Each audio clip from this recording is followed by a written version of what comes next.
नमस्कार मित्रांनो, स्वागत आहे तुम्हा सगळ्यांचंच आपल्या आजच्या या व्हिडिओमध्ये. आजच्या आपल्या या व्हिडिओमध्ये आपण जाणून आहोत लक्ष्मीच्या पावलांनी या मालिकेच्या पुढील काही येणाऱ्या भागांचे लेटेस्ट त्याचबरोबर इंटरेस्टिंग अपडेट. त्यामुळे पटापट व्हिडिओ करा, तसेच चॅनलला सबस्क्राईब करून बेल आयकॉन आठवणीने प्रेस करा, जेणेकरून तुम्हाला पुढच्या प्रत्येक व्हिडिओचं नोटिफिकेशन मिळत जाईल आणि सर्व व्हिडिओंचा आनंद हा अगदी उत्तम पद्धतीने घेता येईल. चला तर मग अजिबात वेळ वाया न घालवता सुरुवात करूया आपल्या आजच्या व्हिडिओला.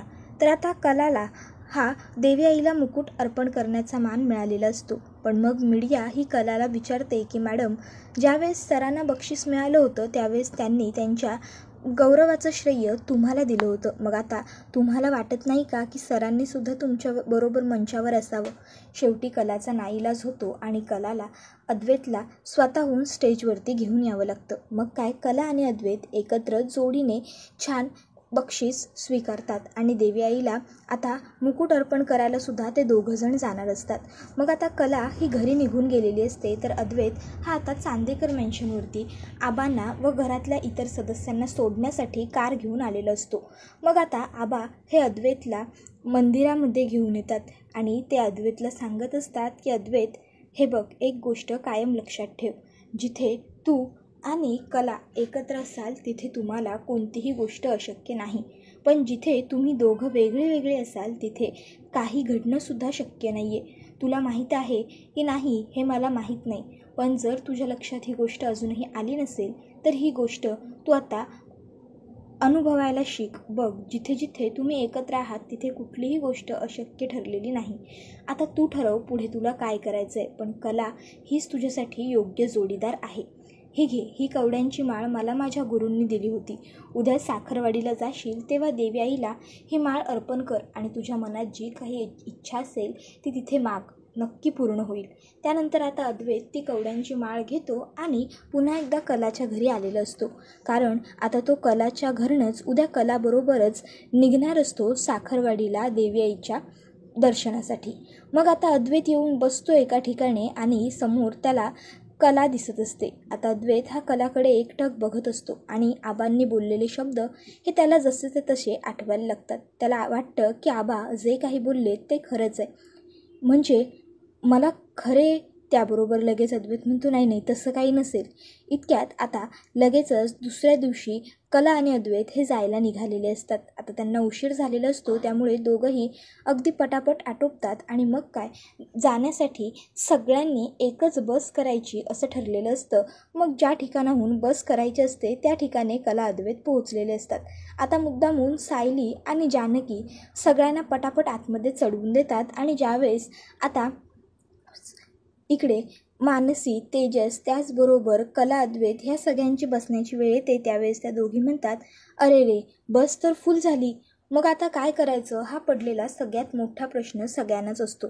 आता दुसरी बस करायची किंवा दुसऱ्या गाड्या मागवायच्या एवढा वेळ तर नसतो, नाहीतर त्यांना मुहूर्ताच्या वेळी पोहोचता येणार नाही, उशीर होईल.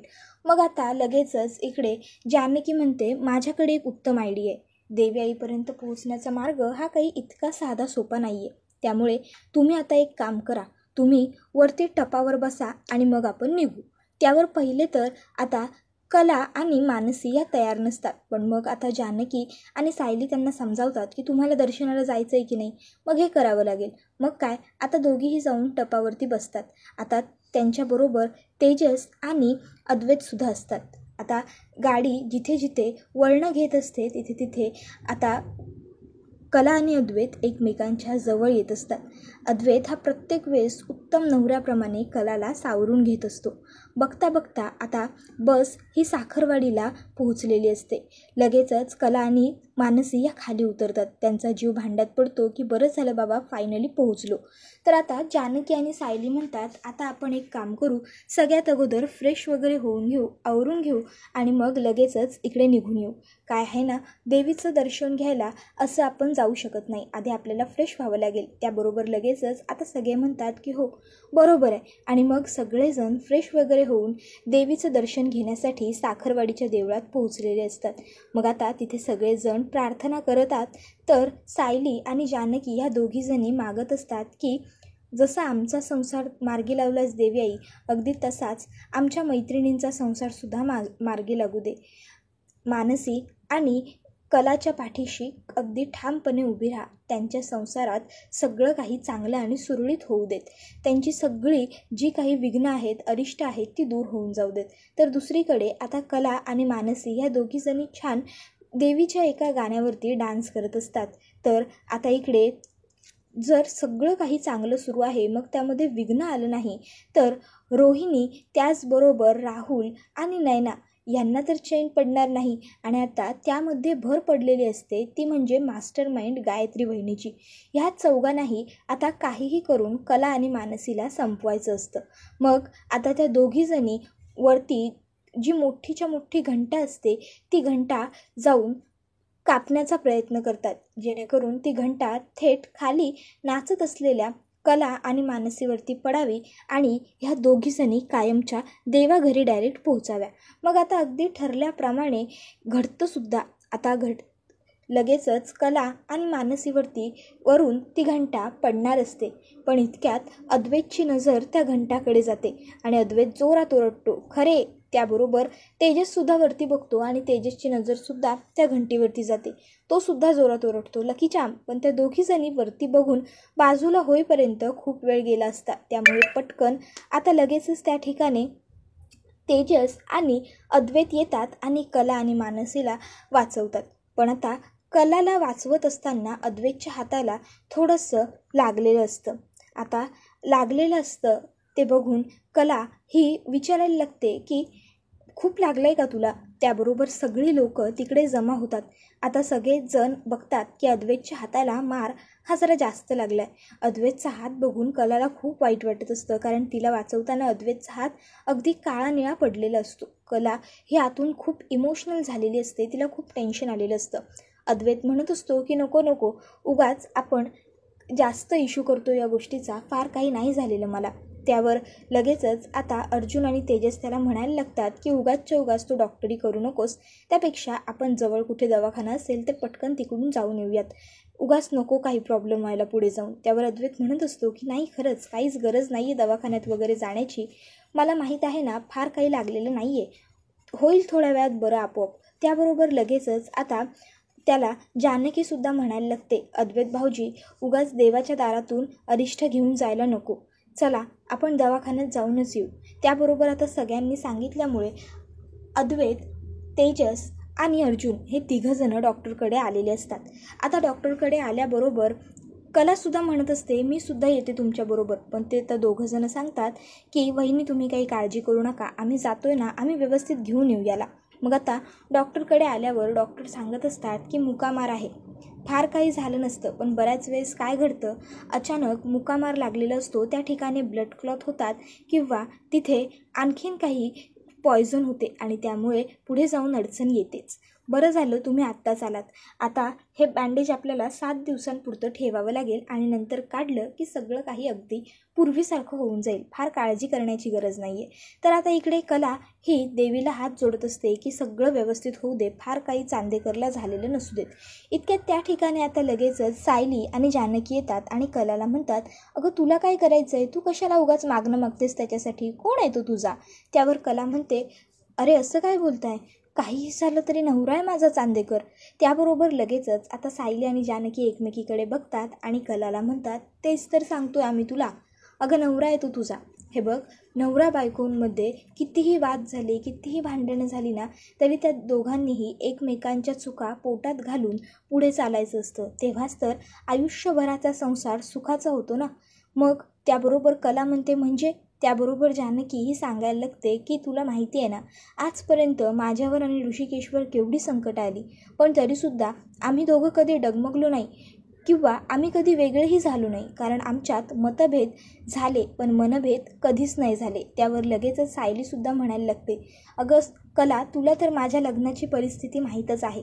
कॉन्ट्रॅक्ट मॅरेजमुळे घरचे आमच्यावर किती रागवले होते, मला पार घराच्या बाहेर काढलं होतं, त्यावेळेस तूच माझी मदत केलीस ना पुन्हा लग्नासाठी. मग अगं एक्सेप्ट कर, तुझं प्रेम आहे अद्वैतवरती.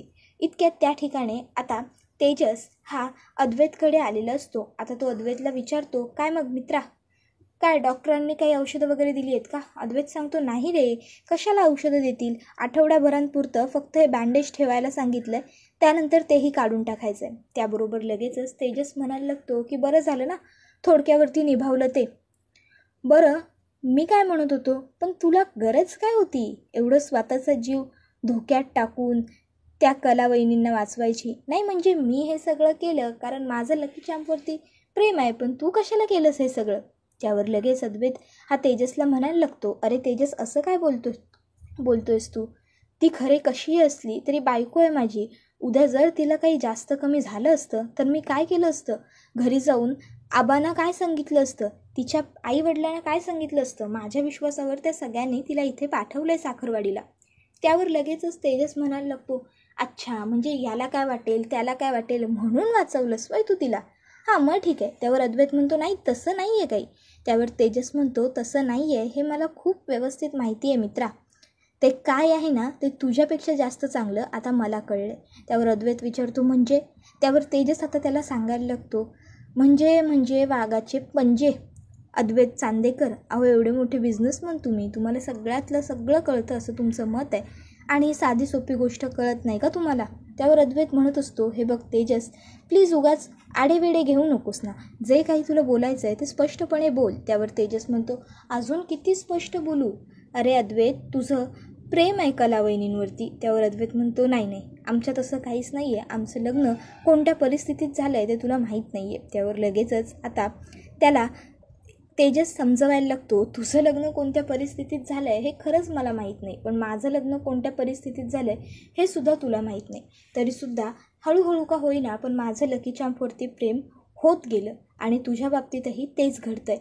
तुझंही आता प्रेम आहे कलावहिनीवरती. आता अद्वैत ही गोष्ट ऐकत नसतो. इतक्यात त्या ठिकाणी अर्जुनही आलेला असतो. अर्जुन म्हणतो, काय गप्पा काय चालल्यात? त्याबरोबर लगेचच इकडे तेजस सांगायला लागतो, काही नाही, जरा मित्राला 4 हितगुताच्या गोष्टी सांगत होतो, कानमंत्र देत होतो हो प्रेमाचा. त्याबरोबर लगेचच इकडे अर्जुन म्हणायला लागतो, नाही याला कानमंत्र तर मला सुद्धा जरा द्यायचाच आहे.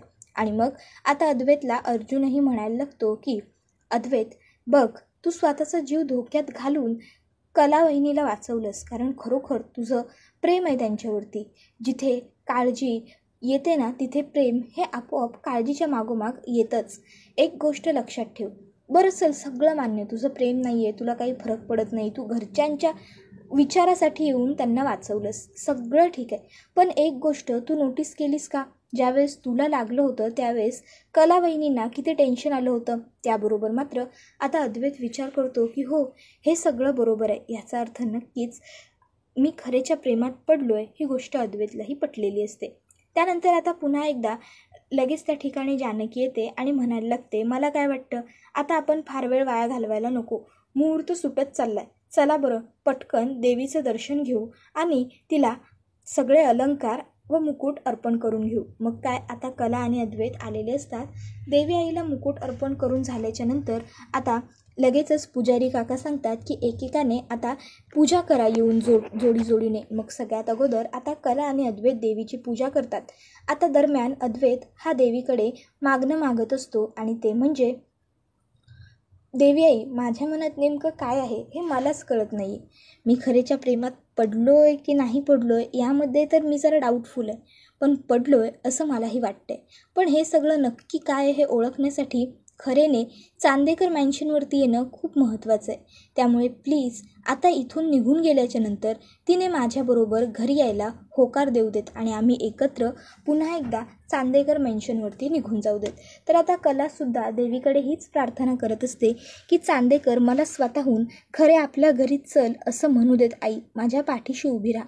त्यानंतर आता कवड्यांच्या माळा ह्यासुद्धा देवी आईला सगळ्यांकडून अर्पण केल्या जातात. आता देवी आई ही सगळ्यांनाच आशीर्वाद देतच असते. त्यानंतर आता निघायची वेळ झालेली असते. पुन्हा एकदा बसायला जागा नसल्यामुळे कला, अद्वैत, तेजस, मानसी या चौघांनाही वरती टपावर बसायला लागतं. आता पुन्हा एकदा वरती टप्प्यांवर बसल्याच्या नंतर अद्वैतच्या हाताला लागलेलं असतं. त्यामुळे आता मात्र गाडीने गचके वगैरे घेतले तरी अद्वैत हा कलाला आधार देत असतो, तर कलाही त्याला सांगत असते स्वतःचा हात सांभाळ आधी व्यवस्थित. त्यानंतर आता कला म्हणत असते की बापरे, आता पोहोचता पोहोचता आपल्याला संध्याकाळ होईल, घरी पोहोचायला उशीर होईल मला. त्याबरोबर अद्वैत म्हणतो आपल्याला उशीर होईल ना घरी पोहोचायला.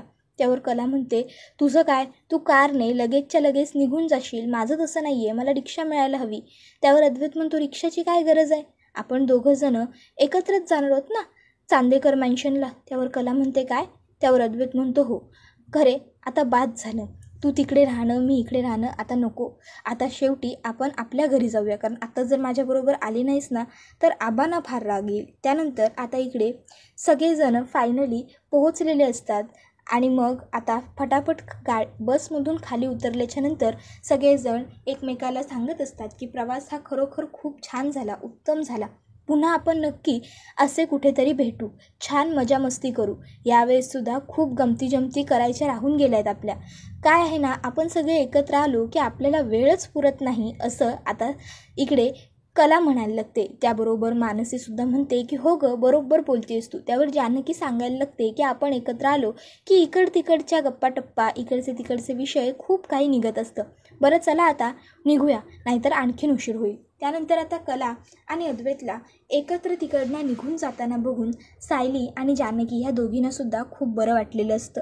त्यानंतर आता अद्वैत हा कलाला घेऊन घरी आलेला असतो आणि तो आल्या रजनी काकीला हाक मारतो. त्याबरोबर रजनी काकी दारात येऊन बघते तर काय, कला अद्वैत एकत्र. रजनी काकी खूप खुश होते आणि सगळ्यांना हाक मारते. सोहम, अनामिका, वंश, रोहिणी वहिनी या सगळ्यांनी सगळेजण बाहेर येऊन बघतात. पण आता कला आणि अद्वैतला एकत्र बघून सोहम, अनामिका, आजोबा या तिघांना तर आनंद होतो. सरोज, रोहिणी, राहुल, नैना ह्या चौघांच्या चेहऱ्याचा मात्र पूर्णपणे रंग हा उडून गेलेला असतो. यांना अजिबात काही आनंद वगैरे झालेला नसतो. उलट हे लोक चिडलेले असतात, कारण यांचा प्लॅन हा फ्लॉप झालेला असतो. त्यानंतर आता इकडे अद्वैत हा कलाच्या बरोबर घरात गृहप्रवेश करणार असतो. आबांना हे बघून खूप आनंद होत असतो. खरं तर आता हे सगळं काही सरोजला अजिबात आवडत नसतं. तिला हे सगळं काही त्याला करू नकोस असं म्हणायचं असतं, पण आबांच्या पुढे सरोजचं काही चालत नाही. आणि मग आता फायनली पुन्हा एकदा कलाने नव्या आयुष्याची सुरुवात करण्यासाठी अद्वैत बरोबर चांदेकर मॅन्शनमध्ये लक्ष्मीच्या पावलांनी गृहप्रवेश केलेला आहे. मित्रांनो, आता तरी कला आणि अद्वैतचा संसार व्यवस्थित मार्गी लागेल का? तुम्हाला काय वाटतं ते आम्हाला कमेंट करून नक्कीच सांगा. आत्ता पुढे आपण इथेच थांबूया, पण पुढे नेमकं काय काय घडणार, कसं घडणार सगळं जाणून घेण्यासाठी आपल्या चॅनलला सबस्क्राईब करा, बेल आयकॉन प्रेस करा. मित्रांनो, आपला हा व्हिडिओ तुमच्या जास्तीत जास्त कुटुंबियांबरोबर तसेच मित्रपरिवारांबरोबर सुद्धा नक्की शेअर करा, जेणेकरून त्यांनासुद्धा आपल्या अशाच उत्तम व्हिडिओंचा आनंद घेता आला पाहिजे. पुढचा व्हिडिओ येईपर्यंत टाटा, बाय बाय, धन्यवाद, टेक केअर.